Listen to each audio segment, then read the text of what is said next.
कसौटी पर खरे उतरे जीवन सूत्र हैं, कह सकते हैं। आज हमारा इरादा है कि इन गहरी पंक्तियों में जो बुद्धिमत्ता छुपी है उसकी परतों को खोलें और देखें कि आज के दौर में, मतलब आज की जिंदगी में, ये हमारे लिए कितने मायने रखते हैं। तो चलिए फिर इस विचार यात्रा पर निकलते हैं। पहला दोहा जो हम ले रहे हैं वो बड़प्पन पर एक सवाल सा खड़ा करता है। बड़ा हुआ तो क्या हुआ, जैसे पेड़ खजूर, पंथी को छाया नहीं, फल लागे अति दूर। हाँ, ये बहुत सीधा और गहरा दोहा है। मतलब तो साफ है, खजूर का पेड़ देखिए कितना ऊंचा होता है, पर राह चलते मुसाफिर को ना तो उसकी छांव मिलती है, नहीं उसके फल आसानी से हाथ आते हैं। तो फिर ऐसा बड़प्पन किस काम का? ये दोहा असल में सिर्फ आकार या पदवी के बड़े होने पर सवाल उठाता है। ये कहता है कि सच्ची महानता सिर्फ दिखने में नहीं है, वो तो किसी के काम आने में है, सुलभ होने में है। हाँ, ये दिलचस्प है। आजकल हम सफलता को अक्सर पद, प्रतिष्ठा या शायद संपत्ति उसी पैमाने पे मापते हैं। बिल्कुल। लेकिन ये दोहा तो एक अलग ही कसौटी दे रहा है, उपयोगिता की, पहुंच की। क्या आपका बड़प्पन किसी की मदद कर पा रहा है, किसी प्यासे को पानी या थके हुए को छांव दे पा रहा है? ये सोचने वाली बात है कि कहीं हम खजूर के पेड़ की तरह बस ऊंचे तो नहीं हो गए, पर शायद जमीन से कट गए। बिल्कुल, ये उसी सफलता पर सवाल है जो सिर्फ व्यक्तिगत उपलब्धि बनकर रह जाती है, जिसका लाभ, जिसका फायदा दूसरों तक नहीं पहुंचता। यहाँ असली मूल्य जो है वो सुलभ योगदान में है, मतलब एक्सेसिबल कंट्रीब्यूशन जिसे कह सकते हैं, न कि उस रुतबे में जो दूरियां बस एक एलिटिज्म से मापा जाता है। ये आज के स्टेटस सिंबल वाले समाज के लिए तो एक सीधी चुनौती है। सही कहा। तो ये बड़प्पन की एक ज्यादा मानवीय, एक ज्यादा ह्यूमन परिभाषा हुई। अच्छा, अब अगले दोहे की ओर बढ़ते हैं। ये हमें धैर्य का पाठ पढ़ाता है। धीरे धीरे रे मना, धीरे सब कुछ होए, माली सींचे 100 घड़ा, ऋतु आए फल होए। मन को समझाया जा रहा है कि भाई अधीर होने से, बेचैन होने से कुछ नहीं होगा। हर चीज अपने तय समय पर ही होते हैं। जैसे माली चाहे कितनी भी मेहनत कर ले, रोज कितने ही घड़े पानी डाल दे, फल तो तभी लगेंगे जब सही मौसम आएगा, सही ऋतु आएगी। लेकिन हाँ, यहाँ एक बात गौर करने वाली है। ये सिर्फ इंतजार करने को नहीं कह रहा। माली सींचे 100 घड़ा, ये निरंतर प्रयास, कंसिस्टेंट एफर्ट का प्रतीक है। तो धैर्य का मतलब हाथ पर हाथ धरकर बैठना नहीं है, बल्कि सही समय आने तक लगातार अपना काम करते रहना है, पूरी लगन से।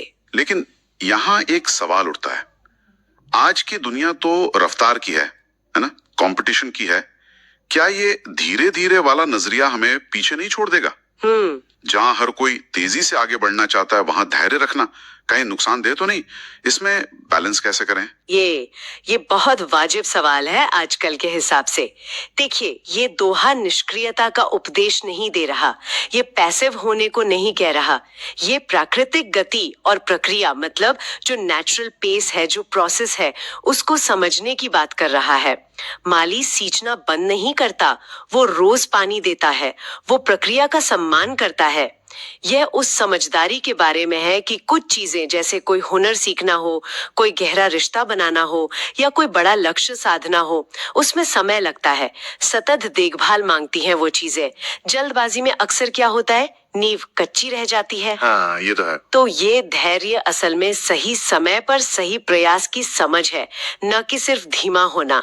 ये रफ्तार के खिलाफ नहीं है, पर उतावलेपन और अधूरी कोशिशों के जरूर खिलाफ है। अच्छा, तो ये धैर्य मतलब प्रोसेस का सम्मान और लगातार कोशिश का एक मेल है। बिल्कुल। ये नजरिया तो हाँ, जटिल प्रोजेक्ट्स या स्किल डेवलपमेंट में बहुत काम आ सकता है। अब एक और दुआ देखते हैं। ये ज्ञान के स्वरूप पर एक बहुत ही मौलिक, फंडामेंटल बात कहता है। पोथी पढ़ जगमुआ, पंडित भयानक होए, ढाई आखर प्रेम का, पढ़े सो पंडित होए।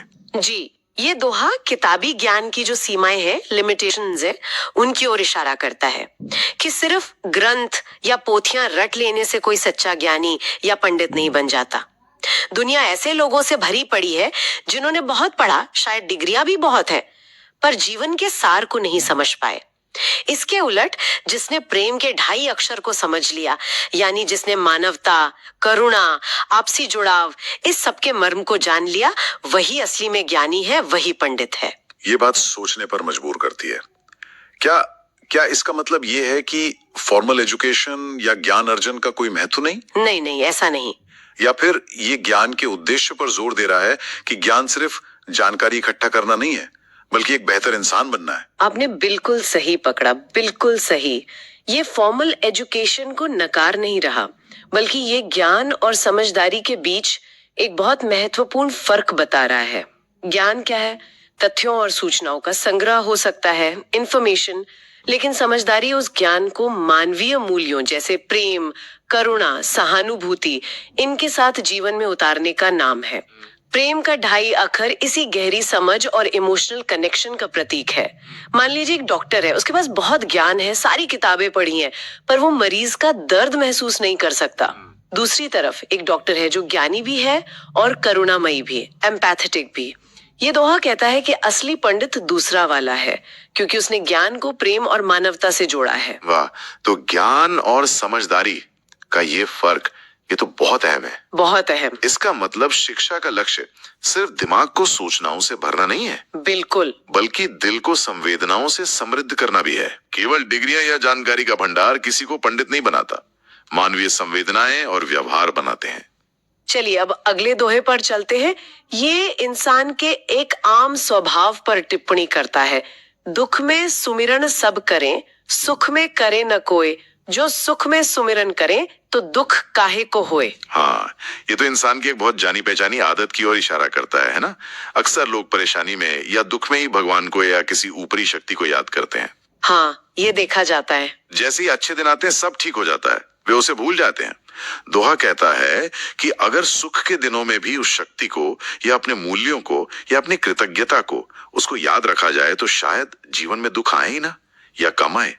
यहाँ सुमिरन का अर्थ सिर्फ पूजा पाठ तक ही सीमित नहीं है मेरे ख्याल से। अच्छा, इसका मतलब और बड़ा है। अच्छे समय में भी अपनी जड़ों को, अपने सिद्धांतों को और स्रोत के प्रति आभार को याद रखना जिसने हमें सुख दिया है, वो ग्रेटिट्यूड रखना। ये दिलचस्प है। ये सुनने में किसी धार्मिक उपदेश से ज्यादा एक साइकोलॉजिकल या इमोशनल स्थिरता की बात लगती है। हाँ, कह सकते हैं। जैसे अगर हम अच्छे समय में भी जमीन से जुड़े रहें, आभारी रहें, तो शायद मुश्किलों का सामना करने के लिए ज्यादा तैयार होते हैं। क्या ये नजरिया हमें संतुलन, एक बैलेंस बनाए रखने में मदद करता है? बिल्कुल, बिल्कुल। जब हम सुख में कृतज्ञता का भाव रखते हैं, तो हम न केवल पॉजिटिविटी को बनाए रखते हैं, बल्कि अहंकार से भी बचते हैं। एरोगेंस नहीं आता। यह हमें मानसिक रूप से मजबूत बनाता है, रेजिलिएंट बनाता है। जब चुनौतियां आती हैं, तो ये याद कि हमने अच्छे दिन भी देखे हैं और हम उनके प्रति आभारी रहें, वो हमें संबल देती है, ताकत देती है। ये जीवन के उतार चढ़ाव को समभाव से, इक्वानिमिटी से देखने में मदद करता है।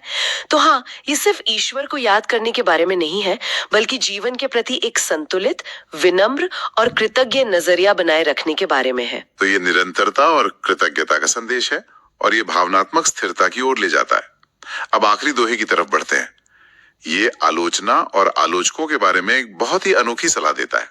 सच कहूं तो ये थोड़ा चौंकानी वाला भी है। निंदक नियरे राखिए, आंगन कुटी छावाए, बिन साबुन पानी बिना निर्मल करे सुभाए। हाँ, ये वाकई एक अनूठी और कह सकते हैं क्रांतिकारी सलाह है, खासकर आज के जमाने में जहां हम आलोचना से बचते हैं या उसे पर्सनल अटैक मान लेते हैं। बिल्कुल। ये दुआ कह रहा है कि अपनी आलोचना करने वाले निंदक को तो अपने पास ही रखना चाहिए, हो सके तो अपने आंगन में ही उसे जगह देनी चाहिए। आंगन में ही? हाँ, क्यों?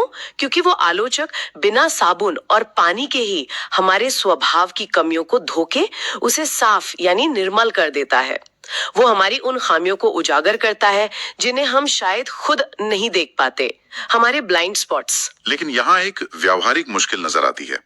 आलोचक को पास रखना तो ठीक है, पर आलोचना और सिर्फ बुराई करने या नीचा दिखाने में फर्क कैसे किया जाए? ये महत्वपूर्ण है। क्या हर तरह की निंदा को हमें ऐसे ही पॉजिटिवली लेना चाहिए?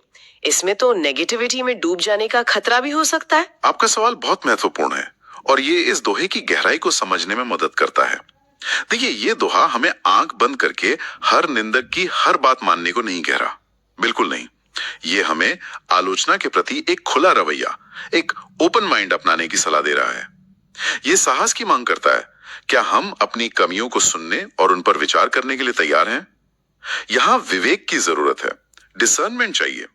हमें यह पहचानना होगा कि कौन सी आलोचना रचनात्मक है, कंस्ट्रक्टिव है और कौन सी सिर्फ द्वेषपूर्ण या मैलिशियस है।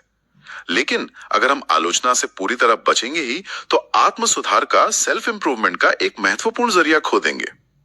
निंदक को पास रखना एक तरह से निरंतर आत्म मूल्यांकन, सेल्फ रिफ्लेक्शन की प्रक्रिया को अपनाने का प्रतीक है। यह हमें डिफेंसिव होने के बजाय आत्मचिंतन के लिए प्रेरित करता है। तो मतलब ये है कि आलोचक एक आईने की तरह हो सकता है। हाँ बिल्कुल, बशर्ते हमें उस आईने में देखने और सच्चाई को स्वीकार करने का साहस हो। सही। ये हमें हमारे ब्लाइंड स्पॉट्स दिखा सकता है। ये वाकई एक परिपक्व, एक मैच्योर दृष्टिकोण की मांग करता है। आलोचना को व्यक्तिगत हमले की तरह न लेकर अपने विकास के अवसर की तरह देखना। हाँ। तो इन दोहों की इस यात्रा से हमने क्या महत्वपूर्ण बातें समझी, एक बार रिवाइंड करें तो हाँ। हमने देखा कि असली बड़प्पन दिखावे में नहीं बल्कि दूसरों के काम आने वाली सुलभता में है, एक्सेसिबिलिटी में। हाँ। सफलता के लिए धैर्य और सही समय पर किया गया निरंतर प्रयास जरूरी है, क्योंकि गहरी चीजें वक्त लेती हैं। बिल्कुल। सच्चा ज्ञान केवल जानकारी नहीं बल्कि प्रेम और मानवीय संवेदनाओं से जुड़ा है। हाँ। ज्ञान और समझदारी में फर्क है। सही। सुख में भी कृतज्ञता और अपने मूल्यों को याद रखना हमें भावनात्मक स्थिरता देता है। हाँ। और अंत में आलोचना से भागने के बजाय अगर विवेक से काम लिया जाए तो वो हमारे स्वभाव को निखारने का एक शक्तिशाली साधन बन सकती है। बिल्कुल सही। आपने बहुत अच्छे से सार प्रस्तुत किया। ये दोहे सिर्फ काव्यात्मक पंक्तियां नहीं हैं, ये जीवन जीने के प्रैक्टिकल नुस्खे हैं, व्यवहारिक सिद्धांत। विनम्रता, धैर्य, सहानुभूति, कृतज्ञता और आत्म सुधार की इच्छा, ये वो गुण हैं जो हमें जीवन की जटिलताओं से निपटने में मदद कर सकते हैं। और कमाल की बात यह है कि ये सदियों पुरानी बातें आज की भाग दौड़ भरी, अक्सर सतही लगने वाली दुनिया में शायद पहले से भी ज्यादा जरूरी हो गई हैं। हाँ, ये तो है। ये हमें रुककर सोचने और जीवन के गहरे अर्थों को तलाशने के लिए